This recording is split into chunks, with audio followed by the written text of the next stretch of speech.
Viewers, today we will learn equivalent fractions. सबसे पहले ये जानना है कि इक्विवेलेंट फ्रैक्शन क्या है। इक्विवेलेंट फ्रैक्शन ऐसे फ्रैक्शन होते हैं जिनके न्यूमरेटर और डिनोमिनेटर तो अलग होते हैं, लेकिन वो उनका वैल्यू इक्वल होता है। जैसे यहाँ पे हम देख सकते हैं, ये 2/4 है।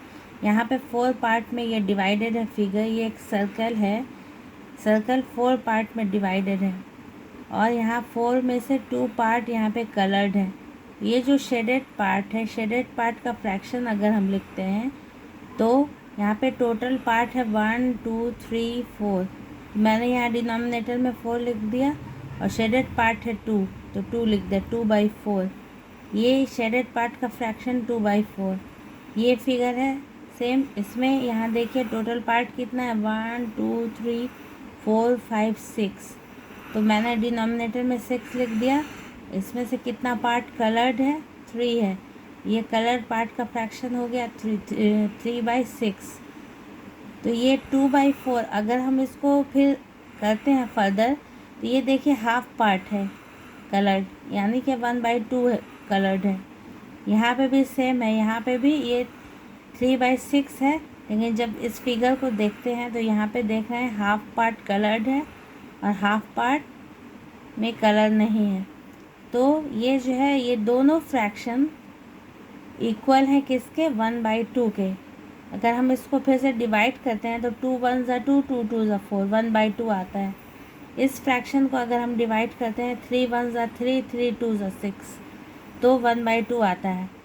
तो ये दोनों फ्रैक्शंस इक्विवेलेंट फ्रैक्शंस हैं, क्योंकि इनका जो फाइनल वैल्यू आता है वो 1/2 ही आता है। तो ये समझ में आ गया कि इक्विवेलेंट फ्रैक्शन क्या होता है, जिनका वैल्यू बराबर होता है। न्यूमरेटर डिनोमिनेटर अलग है देखने में, लेकिन उनका जो फाइनल वैल्यू है वो सेम होता है, बराबर इक्वल होता है। ये दोनों फ्रैक्शन इक्वल है किसके, 1/2 के हैं। अब हम लोग इक्विवेलेंट फ्रैक्शन कैसे निकालते हैं। इक्विवेलेंट फ्रैक्शन निकालने के लिए या तो हम ये जो फ्रैक्शन है इसको जो कॉमन फैक्टर है उससे हम लोग डिवाइड कर सकते हैं, या फिर मल्टीप्लाई कर सकते हैं और हम लोग निकाल सकते हैं इक्विवेलेंट फ्रैक्शन। जैसे अब हम कोई भी ले लेते हैं, फ्रैक्शन ले लेते हैं। जैसे हम 3/7 मैंने एक फ्रैक्शन ले लिया, ये 3/7 मैंने एक फ्रैक्शन ले लिया। अब मुझे इसका 2 इक्विवेलेंट फ्रैक्शन निकालना है। तो इसको कैसे निकालेंगे, हम इसको मल्टीप्लाई कर सकते हैं कोई भी एक नंबर से। डिनोमिनेटर न्यूमरेटर दोनों को मल्टीप्लाई कर सकते हैं। जैसे इसको हम मल्टीप्लाई कर सकते हैं 3 × 2, फिर 7 × 2। अब इसको मल्टीप्लाई करेंगे, 3 2 ज़ा 6, 7 2 ज़ा 14। ये 6/14 3/7 का इक्विवेलेंट फ्रैक्शन है, क्योंकि इसको दोनों को मैंने 2 से मल्टीप्लाई किया है। ये 6/14 3/7 का इक्विवेलेंट फ्रैक्शन है। एक और मैं निकालती हूँ इक्विवेलेंट फ्रैक्शन। मैंने लिखा 3/7, इसको मैं मल्टीप्लाई करूँगी अब 3 से।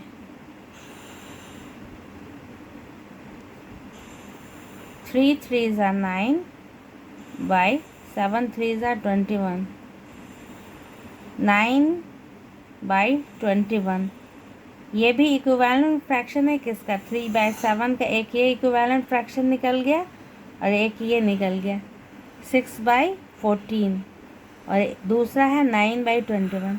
इसी तरह से हम अगर 4 से मल्टीप्लाई करें तो हम फर्दर और भी इक्विवेलेंट फ्रैक्शन निकाल सकते हैं।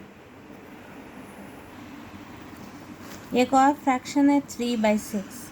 ये 3/6 को हम लोग डिवाइड करके भी इक्विवेलेंट फ्रैक्शन निकाल सकते हैं। जैसे 3 और 6 का कॉमन फैक्टर क्या हो सकता है, 3। तो अगर हम इसको 3 को डिवाइड करते हैं 3 से, और 6 को भी सेम नंबर जो कि फैक्टर है, 6 का भी है और 3 का भी है। ये 3 का भी फैक्टर है, 6 का भी है। इससे डिवाइड करते हैं, 3 ÷ 3 1, 1/6 ÷ 3, 3 2 ज़ा 6, 1/2। ये 1/2 इसका इक्विवेलेंट फ्रैक्शन हो गया 3/6 का। ये 3/6 का इक्विवेलेंट फ्रैक्शन हो गया 1/2। ऐसे डिवाइड करके भी हम लोग इक्विवेलेंट फ्रैक्शन निकाल सकते हैं। जैसे कोई एक और मैं लेती हूँ फ्रैक्शन 7/14। इसका इक्विवेलेंट फ्रैक्शन मुझे निकालना है, तो कैसे निकाल सकती हूँ मैं?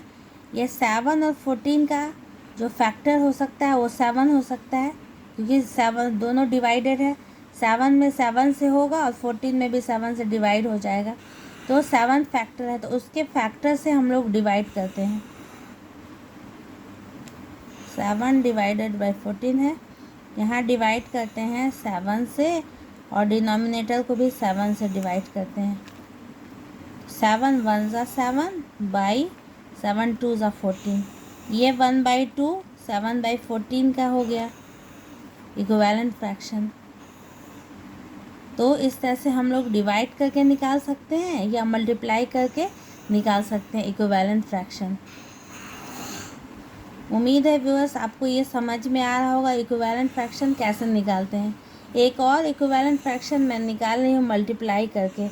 जैसे मेरे पास कोई भी नंबर है 3/11, ये एक है मेरे पास फ्रैक्शन 3/11। इसका निकालना है इक्विवेलेंट फ्रैक्शन, तो मैं मल्टीप्लाई करके निकालती हूँ। 2 से मैंने मल्टीप्लाई किया, 3 2 ज़ा 6, 11 2 ज़ा 22। ये 6/22 3/11 का इक्विवेलेंट फ्रैक्शन हो गया। तो इस तरह से अब आपको व्यूअर्स समझ में आ गया होगा कि इक्विवेलेंट फ्रैक्शन क्या है और इक्विवेलेंट फ्रैक्शन कैसे निकालते हैं। हम लोग दो मेथड से निकाल सकते हैं, या तो डिवीज़न से, डिवाइड किससे करना है, जो उसका कॉमन फैक्टर है दोनों का, उससे न्यूमरेटर और डिनोमिनेटर दोनों को डिवाइड करना है। जो फ्रैक्शन आएगा, जैसे यहाँ पे मैंने निकाला, ये 1/2 7/14 का इक्विवेलेंट फ्रैक्शन है। अब 3/11 है, इसका हम लोग मल्टीप्लिकेशन मेथड से निकालते हैं। तो यहाँ पे 2 से मल्टीप्लाई करेंगे, न्यूमरेटर को, डिनोमिनेटर को भी 2 से करेंगे, तो ये 6/22, ये हो गया इक्विवेलेंट फ्रैक्शन 3/11 का। तो समझ में आ गया इक्विवेलेंट फ्रैक्शन क्या है और कैसे निकाल सकते हैं। ऐसी और वीडियो के लिए मेरे चैनल को सब्सक्राइब कीजिए। आपको इसी तरह की अच्छी अच्छी वीडियोस मिलती रहेंगी। Thanks for watching.